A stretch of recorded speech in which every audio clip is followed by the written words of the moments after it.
हामीले यो पार्ट 2 सम्ममा के पढेर सकायौँ त भन्दाखेरि यो asexual life cycle of plasmodium vivax भनेर भन्छ है। यो असेक्सुअल लाइफ साइकल चाहिँ हामीले गरेर सकायौँ।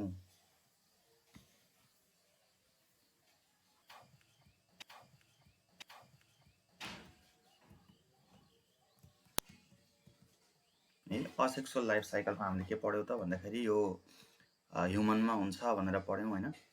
अनि त्यसपछि यसमा आउने स्टेजहरूको बारेमा कुरा गऱ्यौँ, जस्तै pre erythrocytic schizogony, exo erythrocytic schizogony, erythrocytic सिजोगोनीको बारेमा कुरा गऱ्यौँ।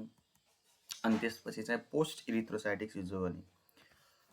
अब हाम्रो आजको है पार्ट 3 मा चाहिँ के छ त भन्दाखेरि sexual life cycle of plasmodium vivax होइन, जुन चाहिँ कहाँ हुन्छ त भन्दाखेरि मस्किटोमा हुन्छ। त्यही भएर प्लाज्मोडियम भाइभेक्सको प्राइमरी होस्ट चाहिँ के हो त भन्दाखेरि फिमेल एनोफिलिस मस्किटो हो। यसरी बुझौँ है त। अब सेक्सुअल लाइफ साइकल सुरु गर्नुभन्दा अगाडि बिफोर वी बिगिन एउटा कुरा के थाहा पाउनु पर्यो भने यो जुन असेक्सुअल लाइफ साइकल छ नि, असेक्सुअल लाइफ साइकलमा अब यो जुन आरबिसीबाट मेरोजोइड्सहरू बाहिर निस्किन्छन्, आरबिसीबाट मेरोजोइड्सहरू कुनै कुनै मेरोजोइड्सहरू फेरि फर्केर गएर कसलाई एट्याक गर्दा रहेछन् त भन्दा लिभरलाई, फेरि लिभर सिजोगोनी रन गर्दा रहेछन् भने कुनै कुनै जुन मेरोजोइड्सहरू छन् यी मेरोजोइड्सहरू चाहिँ अब के बनाएर बस्दा रहेछन्, ग्यामिटोसाइट्स बनाएर बस्दा रहेछन्। जस्तो ग्यामिटोसाइट्स पनि ठुलो र सानो साइजको हुँदो रहेछ। ठुलो साइजकोले चाहिँ फिमेल ग्यामिटोसाइटको काम गर्दो रहेछ र पछि यही फिमेल ग्यामिटोसाइट फिमेल ग्यामिटमा कन्भर्ट हुन्छ। यो ह्युमनको बडीमा हुँदैन कि फिमेल एनोफिलिस मस्किटोको बडीमा हुन्छ। भने सानो साइजको जुन मेरोजोइड्सहरू थिए, सानो साइजको मेरोजोइड्सले चाहिँ माइक्रो ग्यामिटोसाइटको काम गर्छन् र यो भनेको चाहिँ पछिबाट गएर यसले के दिन्छ त भन्दा मेल ग्यामिट दिन्छ। अब यो ग्यामिटोसाइट बनिसकेपछि ग्यामिटोसाइट बनिसकेपछि त्यत्तिकै यो हाम्रो ब्लडमा रहिराखेको हुन्छ। तबसम्म रहन्छ जबसम्म अर्को एउटा है फिमेल एनोफिलिस मस्किटो आएर चाहिँ हामीलाई टोक्दैन। जब फिमेल एनोफिलिस मस्किटोले ब्लड सक गर्छ, आफ्नो ब्लड मिल लिँदै गर्दाखेरि तब यी ग्यामिटोसाइट्सहरू कहाँ पुग्छन् त भन्दा फिमेल एनोफिलिस मस्किटोको चाहिँ गटमा पुग्छन्, स्टोमकमा पुग्छन्। त्यसपछि चाहिँ यसको के सुरु हुन्छ त भन्दाखेरि सेक्सुअल लाइफ साइकल भनेर सुरु हुन्छ होइन। अब सेक्सुअल लाइफ साइकललाई हामीले यहाँ डिफ्रेन्ट क्याटेगोरीहरूमा डिभाइड गरेर चाहिँ स्टडी गरेका छौँ। जस्तै ए नम्बरमा के भन्छ, इन्जेक्सन बाई मस्किटो भनेर भन्छ है। अघि भर्खरै मैले भनेको कुरा, यो जुन ग्यामिटोसाइट्सहरू जुन हाम्रो ब्लडमा त्यतिकै रहिरहेका हुन्छन् होइन, अब यो ब्लडलाई सक गर्दाखेरि ब्लडसँगै यो ग्यामिटोसाइट्सहरू पनि जान्छ उसको पेटमा होइन। यो ग्यामिटोसाइट्सहरू कहाँ बन्छ त भन्दाखेरि जेनरली आरबिसी भित्र बन्छ है। अनि यसले चाहिँ आरबिसी खाँदै गर्दाखेरि यसको पेटमा आरबिसी चाहिँ डाइजेस्ट हुन्छ र त्यहाँबाट ग्यामिटोसाइट्सहरू चाहिँ रिलिज हुन्छन्, माइक्रो ग्यामिटोसाइट्स अनि त्यसपछि म्याक्रो ग्यामिटोसाइट्स है। म्याक्रोले फिमेल ग्यामिटको काम गर्छ पछि, अनि माइक्रोले चाहिँ पछिबाट गएर मेल ग्यामिटको काम गर्छ है। यो अब यी ग्यामिटोसाइट्सहरू कहाँ रिलिज भयो त भन्दाखेरि फिमेल एनोफिलिस मस्किटोको चाहिँ स्टोमकमा गएर यिनीहरू रिलिज भयो। अब यसपछि सुरु गर्छ यसले main sexual life cycle. Sexual life साइकललाई हामी दुईवटा क्याटेगोरीमा डिभाइड गर्न सक्छौँ। एउटा ग्यामेटोगोनी होइन, ग्यामेटोगोनी भनेको it is the process of forming gametes from this gametocytes है। ग्यामिटोसाइट्सहरूबाट चाहिँ ग्यामेट बन्ने प्रोसेसलाई हामी के भन्छौँ त भन्दा ग्यामेटोगोनी भनेर भन्छौँ। भने अर्को चाहिँ छ यहाँ स्पोरोगोनी भनेर हुन्छ। स्पोरोगोनी भनेको चाहिँ स्पोरोजोइड्सहरू फर्मेसन हुने प्रोसेस हो। केबाट भन्ने कुरा हामी एकछिन पछि गरौँला है। ग्यामेटोगोनी र स्पोरोगोनी गरेर डिभाइड गरेको छ यसको लाइफ साइकललाई। सबैभन्दा पहिला ग्यामेटोगोनीको बारेमा कुरा गरौँ। यो जुन ग्यामिटोसाइट्सहरू छन् ह्याप्लोइड, अब ग्यामिटोसाइट्सबाट चाहिँ ग्यामिटहरूको फर्मेसन हुने प्रोसेस नै के हो त ग्यामेटोगोनी र ग्यामेटोजेनेसिस। अब हेरौँ, अब ग्यामेटोगोनी यो जुन छ यसमा ग्यामिटोसाइट्सहरू चाहिँ ग्यामिटमा कन्भर्ट हुने हुन्। तर ग्यामिटोसाइट्स दुईवटा साइजको भनेर हामीले कुरा गरेको थियौँ, माइक्रो ग्यामिटोसाइट र म्याक्रो ग्यामिटोसाइट। अब माइक्रो ग्यामिटोसाइटले के दिन्छ त माइक्रो ग्यामिट दिन्छ है। त्यो भनेको चाहिँ के हो त भन्दाखेरि मेल ग्यामिट हो, मेल ग्यामिट। अब यहाँ ध्यान दिएर सुनौँ है त। यहाँ मेल ग्यामिटको लागि के छ त यो पिक्चरमा, यो जुन माइक्रो ग्यामिटोसाइट छ, माइक्रो ग्यामिटोसाइट यो नै पछिबाट गएर मेल ग्यामिटमा कन्भर्ट हुन्छ। यो माइक्रो ग्यामिट भनेर भन्न सक्छौँ हामी। अब जब यो माइक्रो ग्यामिटमा कन्भर्ट हुन्छ, माइक्रो ग्यामिटमा कन्भर्ट भइसकेपछि यसको यो एउटा जुन सिङ्गल न्युक्लियस छ यो 6 to 8 वटा न्युक्लियसहरूमा डिभाइड हुन्छ है। 6 देखि 8 वटा न्युक्लियसमा डिभाइड हुन्छ माइटोसिस सेल डिभिजनबाट। अब 6 देखि 8 वटा न्युक्लियसमा डिभाइड भइसकेपछि यो न्युक्लियस चाहिँ यसको पेरिफेरल रिजनमा यसरी एरेन्ज भएर बस्छ पेरिफेरल रिजनमा। अनि यो पेरिफेरल रिजनमा यसको न्युक्लियसहरू एरेन्ज भएर बसिसकेपछि यसको जुन बाहिरको लेयर छ यो लेयर चाहिँ यसले स्युडोपोडिया जस्तो स्ट्रक्चर निकाल्दो रहेछ है। पुरा फ्ल्याजेला जस्तो स्ट्रक्चर, स्युडोपोडिया भन्दा पनि फ्ल्याजेला जस्तो स्ट्रक्चर निकाल्दो रहेछ। 6 देखि 8 वटा न्युक्लियस हुन्छ अनि यो 6 देखि 8 वटा न्युक्लियस जहाँ जहाँ छ त्यहाँ चाहिँ एउटा टक्क एउटा फ्ल्याजेला जस्तो स्ट्रक्चर। यसरी हेरौँ त, यहाँ न्युक्लियस आएर बसेको छ पेरिफेरल रिजनमा अनि यसरी चाहिँ यहाँ फ्ल्याजेला जस्तो स्ट्रक्चर बनेको छ। यहाँ 6 वटा जति फ्ल्याजेला जस्तो स्ट्रक्चर बनेको छ। यसलाई हामी के भन्छौँ, एक्स फ्ल्याजेलेसन भनेर भन्छौँ यो प्रोसेसलाई चाहिँ है। यो माइक्रोग्यामिटबाट फ्ल्याजेला लाइक स्ट्रक्चरहरूको जुन फर्मेसन हुन्छ त्यसलाई हामी के भन्छौँ, यो प्रोसेसलाई एक्स फ्ल्याजेलेसन भनेर भन्छौँ। र प्रत्येक यो जुन एक्स फ्ल्याजेलेसन भइसकेपछि जुन फ्ल्याजेला लाइक स्ट्रक्चरहरू बनेको हुन्छ नि, यो फ्ल्याजेला लाइक स्ट्रक्चर चाहिँ पछिबाट टुट्छ कि यहाँबाट टुट्छ भनेपछि एउटा यो माइक्रोग्यामिटबाट चाहिँ लगभग 6 देखि 8 वटा मेल ग्यामिटहरूको फर्मेसन हुँदो रहेछ। यो प्रत्येकले चाहिँ एउटा अलग अलग ग्यामिटको फङ्सन प्ले गर्छन्, यिनीहरूले रोल प्ले गर्छन् है। यो टुटेर बाहिर निस्किन्छ, यो चाहिँ ग्यामिटहरू नै हुन् यिनीहरू। यसरी चाहिँ मेल ग्यामिटको फर्मेसन हुन्छ फ्रम माइक्रोग्यामिटोसाइट है। यही कुराहरू गरेको छ। एक्स फ्ल्याजेलेसनको कुरो छ। 6 देखि 8 वटा चाहिँ पछिबाट डटर ह्याप्लोइड न्युक्लियाई बनाउँदो रहेछन् जुन चाहिँ पेरिफेरल रिजनमा एरेन्ज भएर है फ्ल्याजेला जस्तो प्रोजेक्सनहरू निकाल्दो रहेछ होइन। अब त्यो प्रोसेसलाई एक्स फ्ल्याजेलेसन भन्छौँ र त्यहीँबाट टुटेर चाहिँ मेल ग्यामिटहरूको फर्मेसन हुन्छ भने। अब मेगा ग्यामिटको कुरा गरौँ है त। मेगा ग्यामिट वा माइक्रोग्यामिट, सरी म्याक्रोग्यामिट होइन, मेगा ग्यामिट भनेकै म्याक्रोग्यामिट हो। अब यो जुन म्याक्रोग्यामिटोसाइड छ यसले के को काम गर्छ त भन्दाखेरि केही अब रिअर्गनाइजेसन गर्छ आफ्नो बडीमा, केही चेन्जेसहरू ल्याउँछ र यो पछिबाट केमा कन्भर्ट हुन्छ। यो सबै फिमेल एनोफिलिस मस्किटोको गटभित्र भएको छ है, स्टोमकभित्र भएको छ, ख्याल गरौँ। यसले के बनाउँदो रहेछ त, म्याक्रोग्यामिट बनाउँदो रहेछ, मतलब फिमेल ग्यामिट बनाउँदो रहेछ। अब जब यो एक्सफ्ल्याजेलेसन भएर मेल ग्यामिट बाहिर निस्किराखेको थियो तब यसमा के हुन्छ त, एउटा डोर जस्तो एउटा स्ट्रक्चर, डोर जस्तो स्ट्रक्चर चाहिँ यहाँ अरेन्ज भएर बस्दो रहेछ। यो डोर लाइक स्ट्रक्चर भनेको for the entry of these male gamete है। यो मेल ग्यामिटहरूको इन्ट्रीको लागि यहाँ एउटा प्यासेज बन्दो रहेछ कि त्यो कोनलाई हामी के भन्छौँ त भन्दा कोन अफ रिसेप्सन पनि भन्न सक्छौँ, रिसेप्टिभ कोन भनेर पनि भन्न सक्छौँ, फर्टिलाइजेसन कोन पनि भन्न सक्छौँ। किनकि यही कोनबाट यो मेल ग्यामिट चाहिँ अब भित्र छिर्ने हो। यहाँ हेरौँ, ए फिमेल ग्यामिटभित्र यो मेल ग्यामिट छिर्छ। कहाँबाट छिर्छ त, यही जुन कोन अफ रिसेप्सन है। कोन अफ रिसेप्सन चाहिँ यही फिमेल ग्यामिटले यहाँ जब यो एक्सफ्ल्याजेलेसन भइराखेको हुन्छ तब आफ्नो बाहिरको यो जुन वाल छ त्यसमा चाहिँ यो फर्मेसन गर्छ र फाइनली अब मेल ग्यामिट र फिमेल ग्यामिटको बिचमा के हुने भयो त, फ्युजन भयो। अब ह्याप्लोइड भयो यी ग्यामिटहरू होइन, मेल ग्यामिट पनि ह्याप्लोइड, फिमेल ग्यामिट पनि ह्याप्लोइड। अब फ्युजन भइसकेपछि के हुने भयो त भन्दाखेरि अब जुन जाइगोट बन्यो, स्फेरिकल जाइगोट बन्यो, यो जाइगोट चाहिँ के हो त भन्दाखेरि यो डिप्लोइड हो। यो प्रोसेसलाई चाहिँ हामी के भन्छौँ, फर्टिलाइजेसन भनेर भन्छौँ हामी यो प्रोसेसलाई है, ख्याल गरौँ।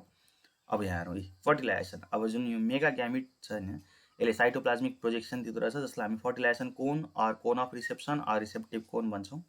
अनि जसको थ्रु चाहिँ माइक्रोग्यामिटभित्र छिर्दो रहेछ, आफ्नो न्युक्लियस ट्रान्सफर गर्दो रहेछ र फर्टिलाइजेसन हुन्छ। अनि डिप्लोइड जाइगोट बनाउँछ जुन चाहिँ राउन्ड हुन्छ अनि केही टाइमसम्मको लागि चाहिँ सर्ट पिरियड अफ टाइमको लागि मोसनलेस हुन्छ, मोसनलेस। अब यो जुन फर्टिलाइजेसन भइसकेर जाइगोट बनेको छ यसले चाहिँ केही टाइमपछि आफ्नो बडीको सेपलाई चेन्ज गर्छ, इलोङ्गेटेड बनाउँछ। यो जुन यहाँ स्फेरिकल र मोसनलेस थियो अब इलोङ्गेटेड एन्ड मोटाइल है, दुईवटा डिफ्रेन्स छ। यसको एउटा सेपमा डिफ्रेन्स छ, यो स्फेरिकल हुन्छ यता योभन्दा माथि यसलाई हामी के भन्छौँ त भन्दा उकाइनिट भनेर भन्छौँ। उकाइनिट चाहिँ इलोङ्गेटेड हुन्छ, यो जाइगोट नै फर्म हुने हो पछिबाट, जाइगोटले आफ्नो सेप चेन्ज गर्ने हो। यहाँ स्फेरिकल, यो चाहिँ इलोङ्गेटेड अनि यो जाइगोट चाहिँ मोसनलेस हुन्छ भने उकाइनिट चाहिँ मोटाइल हुन्छ, मजाले मुभ गर्न सक्छ। अब यो जुन उकाइनिटमा चेन्ज भयो जाइगोट, उकाइनिटले के गर्छ त भन्दाखेरि स्टोमकको जुन यो गट वाल छ नि, गट वाललाई पेनिट्रेट गर्छ, छेडेर स्टोमकको वालभित्र गएर बस्छ है, वालभित्र गएर बस्छ अनि आफ्नो वरिपरि चाहिँ एउटा वाल डेभलप गर्दो रहेछ अनि सिस्ट बनेर बस्छ कि यो उकाइनिट गएर सिस्ट बनेर बस्छ। चेन्ज यो छेडेर भित्र जाने बित्तिकै यसले आफ्नो इलोङ्गेटेड सेप स्फेरिकल सेपमा चेन्ज गर्छ। अब यसलाई हामी के भन्छौँ त उसिस्ट भन्छौँ। फेरि यहाँ जुन मोटाइल थियो एकदमै मुभ गर्न सक्ने यो पनि रेस्टिङ स्टेज हो, मजाले रेस्ट गरेर बस्छ। भन्नलाई चाहिँ हामी रेस्टिङ स्टेज भनेर भन्छौँ, तर यसको भित्र चाहिँ रिअर्गनाइजेसनहरू धेरै भइरहेको हुन्छ, चेन्जेसहरू है। बाहिरबाट हेर्दाखेरि चाहिँ केही पनि चेन्ज नभए जस्तो देखिन्छ। सो रेस्टिङ स्टेज है, ऊसिस्ट बनाउँछ। अनि ऊसिस्टको वरिपरि चाहिँ एउटा वाल डेभलप गर्छ। यो वाल चाहिँ कसरी डेभलप गर्छ भन्दा दुईवटा कम्पोनेन्टले गर्दाखेरि यो वाल डेभलप गर्छ। यो आफै एउटा ऊसिस्ट छ है, लगभग केही पोर्सन सेल यो सिस्ट वालको ऊसिस्टले नै बनाउँछ भने केही पोर्सन चाहिँ यो जुन मस्क्युटोको गट वालमा गएर पेनिट्रेट गरेर बसेको थियो, मस्क्युटोको गट वालले पनि यसलाई एसिस्ट गर्छ सिस्ट वाल बनाउनको लागि। र के बनेर बस्दो रहेछ अब उकाइनेटबाट ऊसिस्टको फर्मेसन हुँदो रहेछ है। यो उकाइनेटको कुरा आयो होइन। अब जाइगोट चाहिँ के हुन्छ, एउटा एक्टिभ हुन्छ इलोङ्गेटेड फर्ममा, यसलाई उकाइनेट भन्छौँ। यसको मेजरमेन्टको नि कुरा गरेको छ उकाइनेटको। 15 देखि 22 माइक्रोमिटर लेन्थ अनि 3 माइक्रोमिटर चाहिँ यसको विड्थ है उकाइनेटको इलोङ्गेटेड स्ट्रक्चर। अनि जुन चाहिँ अब यो गट वालमा गएर एट्याच हुँदो रहेछ। र अब ऊसिस्टको फर्मेसन हुन्छ। उकाइनेटले जब स्टोमकमा छेड्छ होइन फिमेल एनोफिलिस मस्क्युटोको, र एउटा सिस्ट बनाएर बस्ने जुन प्रोसेस छ यसलाई हामी इन्सिस्टमेन्ट भनेर भन्छौँ होइन। सिस्ट बनाएर बस्छ स्फेरिकल। अनि सिस्टको जुन वाल छ नि दुईवटा कुरा लिँदो रहेछ, एउटा जाइगोट आफैले, त्यो ऊसिस्ट आफैले, अनि अर्को चाहिँ मस्क्युटोको स्टोमकले। अनि त्यसपछि जुन जाइगोट रेस्टिङ स्टेजमा गएर बस्यो त्यसलाई हामी ऊसिस्ट अर स्पोरोन्ट भनेर भन्दो रहेछौँ। अनि यसको डायमिटर कति हुँदो रहेछ त भन्दा 6 देखि 16 माइक्रोमिटर चाहिँ डायमिटरको हुँदो रहेछ यो। अनि एउटा जुन मस्क्युटो छ नि सिङ्गल इन्फेक्टेड मस्क्युटो, त्यसको बडीमा 50 देखि 500 वटा ओसिस्टहरू हुँदो रहेछ। यदि कुनै पनि मस्क्युटो इन्फेक्टेड छ फिमेल एनोफिलिस मस्क्युटो भने त्यसलाई हामीले पकडेर हेर्दाखेरि उसको स्टोमकमा सानो सानो डल्लोहरू देखिन्छ टन्नै है, 50 देखि 500 वटा डल्लोहरू बाहिरबाटै भिजिबल हुन्छ, सानो सानो डल्लोहरू है। तर साइज सानो हुन्छ, तर हल्का हल्का चाहिँ डल्लोहरू हामीले देख्न सक्छौँ, एकदमै ठुल्ठुलो डल्लो चाहिँ होइन है। डायमिटर हेर्दा 6 देखि 16 माइक्रोमिटरको भनेपछि माइक्रोमिटरको त खासै भिजिबल भएन हाम्रो आँखाले होइन, तर बाहिरबाट चाहिँ अलिअलि भिजिबल चाहिँ यसमा गराउन सक्छौँ है, मतलब हेर्न सक्छौँ। यो ऊसिस्टको फर्मेसन भयो। अब यहाँसम्म हामीले ग्यामेटोगोनीको बारेमा पढेको थियौँ। अब यसपछि आउँछ स्पोरोगोनी। भनेपछि स्पोरोगोनी भनेको यो जुन ऊसिस्ट बन्यो नि, ऊसिस्टबाट यहाँ जुन स्पोरोजोइडहरू रिलिज गरेको छ होइन, स्पोरोजोइडहरू बन्ने प्रोसेसलाई हामी के भन्छौँ त स्पोरोगोनी भनेर भन्छौँ। So overall process of formation of sporozoites from oocyst is called sporogony. अब हुन्छ के त, यो जुन ऊसिस्टको जुन न्युक्लियस छ नि, न्युक्लियस पहिला एकचोटि मियोसिस सेल डिभिजन गर्छ है, त्यसपछि फेरि कन्टिन्युअसली माइटोसिस है, मल्टिपल फिसन हेर न, टन्नै मल्टिपल फिसन। अनि प्रत्येकबाट होइन यो जुन एउटा जुन न्युक्लियस छ नि यसबाट टन्नै न्युक्लियस बन्छ। अनि जति धेरै न्युक्लियस बन्छ त्यो न्युक्लियसलाई चाहिँ यसको भित्रको साइटोप्लाज्मले कभर गर्दो रहेछ अरे, मासेस र टन्नै यहाँबाट बन्दो रहेछ। अनि पछिबाट यही न्युक्लियस चाहिँ म्याच्योर्ड ऊसिस्ट भइसकेपछि यहाँभित्र स्पोरोजोइडको फर्मेसन गर्दो रहेछ। यति धेरै स्पोरोजोइड हुन्छ, अब स्पोरोजोइडले प्रेसर दिन सुरु गर्छ ऊसिस्ट वालमा। सो एज अ रिजल्ट यो ऊसिस्ट वाल चाहिँ रप्चर हुन्छ, र यो ऊसिस्ट वाल रप्चर पछि यो जुन स्पोरोजोइडहरू छ यसको गटमा आइपुग्छ, गट वालमा होइन। त्यो हुँदै अब स्यालिभरी ग्ल्यान्डमा माइग्रेट गर्छ स्पोरोजोइडहरू यसको माउथमा है, यहाँबाट माइग्रेट गरेर गटदेखि नै माइग्रेट गरेर कहाँ पुग्छ त यसको अब माउथमा पुग्छ। अनि माउथमा पुगेर त्यहाँ एकछिनसम्म केही टाइमसम्म चाहिँ वेट गरेर बस्छ। तबसम्म वेट गर्छ जबसम्म फिमेल एनोफिलिस मस्क्युटोले फेरि ब्लड मिल्दिँदैन, अर्को हेल्दी पर्सनलाई टोक्दैन। अनि जब हेल्दी पर्सनलाई टोक्छ तब उसले आफ्नो माउथ पार्ट जसलाई हामी प्रोबोसिस भनेर भन्छौँ त्यहाँबाट चाहिँ हेल्दी पर्सनको ब्लडमा चाहिँ इन्जेक्ट गरिदिन्छ, र यसको लाइफ साइकल फेरि के हुन्छ, फेरि रिपिट हुन्छ है। यस्तो स्पोरोगोनीमा त्यही कुराहरू भनेको छ। मियोसिस सेल डिभिजन पहिला गरेर माइटोसिस। यसरी बनाउँदाखेरि 10,000 minute slender and sickle bodies are form called sporozoite. 10,000 हेरौँ, यो चाहिँ पछिबाट यसले प्रेसर दिएर उसकै यो जुन हेमोसिल भनेर भनेको छ हेमोसिलमा रिलिज हुँदो रहेछ। हेमोसिल भनेको मस्क्युटो चाहिँ यसको जुन बडी क्याभिटी छ, बडी क्याभिटी चाहिँ ब्लडले फिलअप गरेको हुन्छ, त्यसलाई हामी हेमोसिल भनेर भन्छौँ होइन। सिलोम ब्लडले फिलअप गरेको त्यही हेमोसिलमा यो रिलिज हुन्छ, र त्यहीँबाट चाहिँ पेनिट्रेट गरेर अब माउथमा पुग्छ। अनि होल यसको सेक्सुअल लाइफ साइकल 10 देखि 12 दिनमा कम्प्लिट हुँदो रहेछ। अब यो फिमेल एनोफिलिस मस्क्युटोले अर्को हेल्दी ह्युमनलाई गएर टोक्यो भने त्यो हेल्दी ह्युमनलाई चाहिँ यसले यो डिजिज सार्न सक्छ है। यसको यो सेक्सुअल लाइफ साइकल यहाँसम्म चाहिँ कम्प्लिट भयो। ग्यामेटोगोनी अर ग्यामोगोनी, ग्यामेटोजेनेसिस पनि भन्न मिल्छ होइन, अनि स्पोरोगोनी। अब मोड अफ ट्रान्समिसनको बारेमा कुरा गरौँ। कसरी सर्दो रहेछ त भन्दा फिमेल एनाफिलिस मस्किटोले इन्फेक्टेडले हेल्दी पर्सनलाई टोक्दाखेरि सर्दो रहेछ। यसको इन्क्युबेसन पिरियड चाहिँ 14 डेज होइन। के सिम्टम्सहरू आउँदो रहेछ हेर त, pathogenicity or symptoms or clinical feature भन्छ। मेन 3वटा क्याटेगोरीमा डिभाइड गरेको छ यसलाई, सिम्टमलाई। एउटा कोल्ड स्टेज, अर्को हट स्टेज र अर्को स्वेटिङ स्टेज। सबैभन्दा पहिला कोल्ड स्टेजको बारेमा कुरा गरौँ। कोल्ड स्टेजमा के हुँदो रहेछ है, फिभर, मजाले फिभर आउँदो रहेछ। बडीको टेम्परेचर चाहिँ 41 डिग्री सेल्सियससम्म चाहिँ जाँदो रहेछ, 41 डिग्री सेल्सियस। अनि पल्स रेट पनि एकदमै ऱ्यापिड हुँदो रहेछ होइन। अनि अर्को आउँछ हट स्टेज भनेर। हट स्टेजमा के हुन्छ त भन्दाखेरि feeling of warm headache and vomiting है, टाउको दुख्ने, भोमिट हुने, स्किन चाहिँ एकदमै ड्राई हुने, हट हुने, पल्स रेट अझ फास्ट भएर जाने, अनि बडीको टेम्परेचर अझै बढ्दै जाने, 103 देखि 105 डिग्री फेरेनहाइट त्यहाँसम्म पुग्ने। अनि यो चाहिँ 4 घन्टासम्म रहँदो रहेछ है। कोल्ड स्टेजमा एकदमै जाडो हुन्छ, टिथ च्याटरिङ कोल्ड नै भन्छ। त्यसपछि चाहिँ बडीको टेम्परेचर अझ बढ्दै गयो, अझै बढ्दै गयो, 3-4 घन्टासम्मै रहन्छ यो बडीको टेम्परेचर बढेको, 105 डिग्री फेरेनहाइटसम्म। त्यसपछि थर्डमा के आउँछ, स्वेटिङ स्टेज। खलखल्ती पसिना आउँछ 4 घन्टापछि होइन। अनि बडीको टेम्परेचर बिस्तारै घट्दै जान्छ, स्किन चाहिँ कुल हुँदै जान्छ, मोइस्ट हुँदै जान्छ, र बिस्तारै बिस्तारै अब पेसेन्टले चाहिँ नर्मल फिल गर्दै गर्दै जान्छ, कम्फोर्टेबल फिल। अनि यो 2 देखि 4 घन्टासम्ममा फेरि यो स्वेटिङ स्टेज आएर सकिन्छ।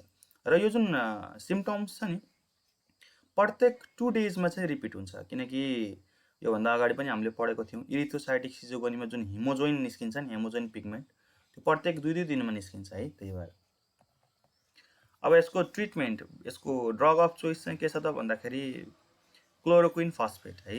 ड्रग अफ चोइस भनेको मोस्ट इफेक्टिभ ड्रग भयो क्लोरोक्विन फस्फेट। यसको अल्टरनेटिभमा क्विनिन होइन, क्यामोक्विन, प्लाज्मोक्विन, प्यालोड्रिन, यी सबै मेडिसिनहरू चाहिँ हामी युज गर्न सक्छौँ। अब लास्टमा प्रिभेन्टिभ मेजर्स हो। मलेरियाबाट कसरी बच्न सकिन्छ भन्दा त्यो मस्किटोबाट कसरी बच्न सकिन्छ होइन, मस्किटोबाट बच्ने नै हो मेन त। अब इन्सेक्टिसाइडहरू स्प्रे गरेर मस्किटो किल गर्न सक्छौँ। सराउन्डिङलाई हामीले क्लिन राख्न सक्छौँ। जहाँ डिचेजहरू छ, पानी जमेको, त्यहाँ चाहिँ हामीले त्यो डिचेजहरूलाई के गर्न सक्छौँ, माटो भर्न सक्छौँ त्यसमा। अनि लार्भा र प्युपाहरूलाई किल गर्नको लागि चाहिँ त्यो खाल्टाखुल्टीहरूमा केरोसिनहरू पनि, इन्सेक्टिसाइडहरू पनि स्प्रे गर्न सक्छौँ, जसले सफोकेट भएर मर्छ होइन यिनीहरू। अनि सुत्ने बेलामा चाहिँ नेटहरू युज गर्ने, झ्यालमा चाहिँ जाली लगाउने, ढोकाहरूमा, भेन्टिलेटरहरूमा होइन, त्यस्तो चाहिँ गर्नु पर्यो ताकि त्यहाँबाट मच्छरहरू आउन नसकुन् होइन। अनि बाहिर कतै निस्केको छ भने चाहिँ ओइन्टमेन्टहरू जस्तो ओडोमसहरू भन्ने हामी सुन्छौँ होला होइन, मलमहरू, क्रिमहरू, त्यो लगाएर चाहिँ, स्पेसली यिनीहरू कतिखेर एक्टिभ हुन्छन् भन्दा early morning and evening time भनेर भन्छ, त्यतिखेर चाहिँ बाहिर निस्किँदाखेरि लगाएर निस्किनु पर्यो होइन। अर्को पब्लिक अवेरनेसको कुरा आउँछ, अनि एजुकेटिङ द पिपलको कुरा आउँछ। यो नै के हो त, यसको प्रिभेन्टिभ मेजर हो है त। यति भइसकेपछि हामीले थर्ड पार्टसम्ममा प्लाज्मोडियम भाइभेक्स चाहिँ सकायौँ। Thank you.